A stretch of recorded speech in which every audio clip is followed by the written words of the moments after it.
Are you finding it hard to crack the questions on AZ-104?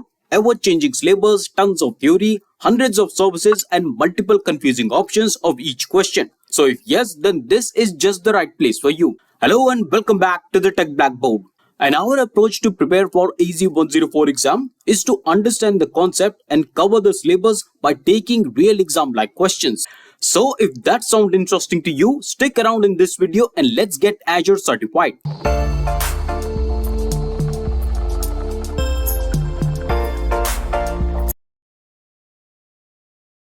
So let's open the part 13 with question number 91. The question says that you have an Azure AD user named user1 and a storage account named contour23. Now you need to meet the following requirements. The first one is that the user1 must be able to write blob data to contour23, which is the storage account. And the second one is that the storage account must fail over to its secondary endpoint. Now you have to tell which of the following two settings should you configure, and please note that to answer you have to select the appropriate settings in the answer area, which is this one, and please also note that each correct selection is worth 1 point. So here you can see that we are given with a screenshot of a storage account, and you have to tell which of the options would you select out of all these options available so that these requirements are fulfilled. So let's check out the first correct answer or the first correct option, and that is access control or IAM. And once you've set the correct access control, the second thing that you need to do is to go to the data management and select the redundancy option. And it's very important to understand what are the key differences between the various redundancy options. And the maximum confusion that I see is between two options, GRS or GZRS and RAGZRS. So first of all, what is GRS and what is GZRS? Let's understand by the definition given here. So here you can understand what is GRS. Well, GRS is geo-redundant storage that copies your data synchronously 3 times within a single physical location in the primary region using LRS. On the other hand, geo-zone redundant storage copies your data synchronously across 3 Azure availability zones in the primary region using ZRS. And then we understand the differences between the both. So let's understand it here. It's given that with GRS and GZRS, the data in the secondary region is not available for the read and write unless and until there is a failover to the primary region. And for the read access to the secondary region, you have to configure your storage account to use read access geo-redundant storage or RAGRS or read access geo-zone redundant storage or RAGZRS. So that's the primary difference between GRS or GZRS and RAGRS and RAGZRS. And as I said earlier as well, it's very important to understand the differences between various redundancy options. It's a very critical area and you surely will get some questions from this area. So read this documentation very carefully. The links are shared in the description box. Now let's move on. Question number 92. The question says that you have an Azure subscription named subscription 1. Now you have 5 TB of data that you need to transfer to this subscription 1 and you plan to use Azure import export job.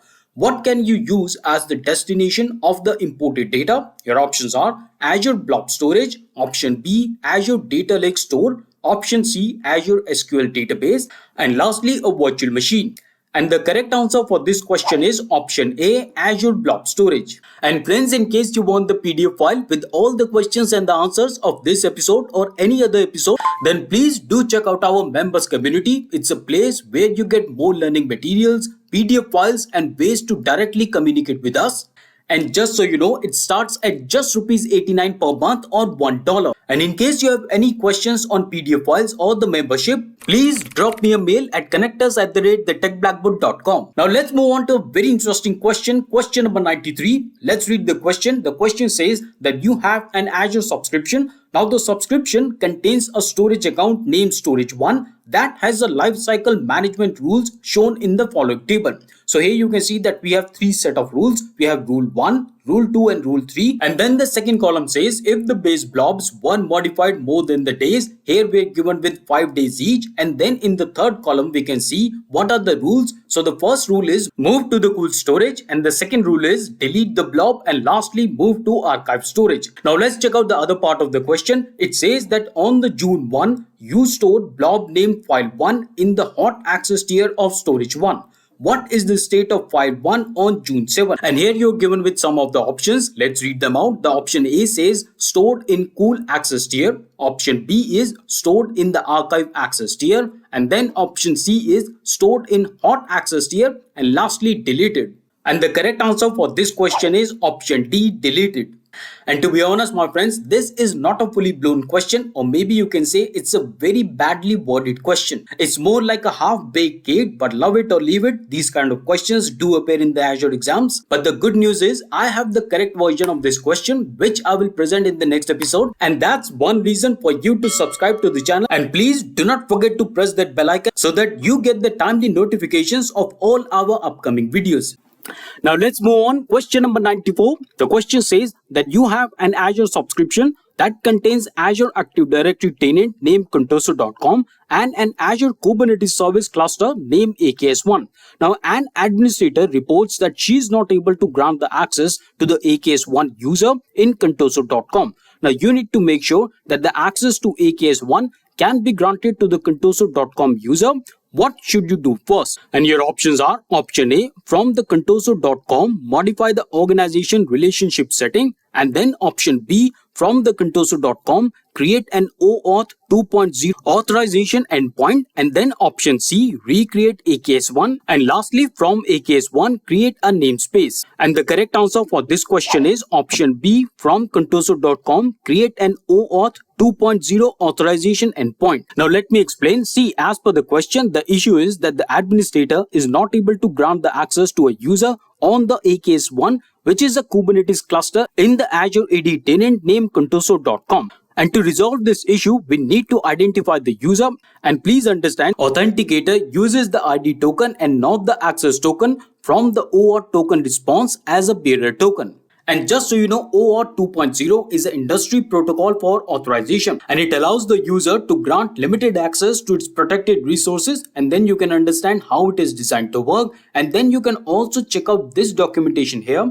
And here, my friends, Microsoft has explained in a very neat way how this all works. What is the high level view of the authentication flow? You can also see OAuth, authorize, and then you can also understand how the token works. All this in a neat diagram here. And the links to all the documentation is right there in the description box.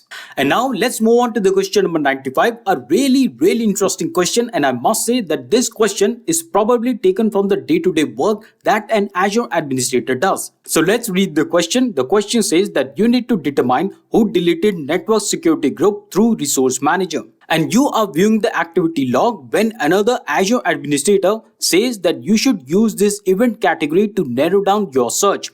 Choose the most suited category. Your options are option A, administrative, option B, service health, option C, alert, option D, recommendations, and option E, policy. And the correct answer for this question is option A, administrative. Okay, so let me explain. Administrative category contains the records of all the updates, create or delete, or any other actions that is performed through resource manager. Now, as needed by the question, you can use the administrative category to determine who deleted the network security group through resource manager. And trust me, as an Azure admin, these kind of activities will be part of your daily workings. You really want to understand who is doing what with your resources, who is deleting it, updating it, or maybe adding new resources, because all these activities are critical part of Azure admin role.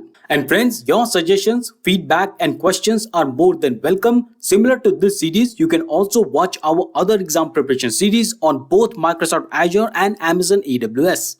And also keep yourself updated by subscribing to the channel, because we bring multiple quality videos and shorts every week to enhance your learning. And as always, like and share this video, read our blogs, and that's all for today. I will see you in the next video. Till then, stay fit, keep learning, and thanks for watching.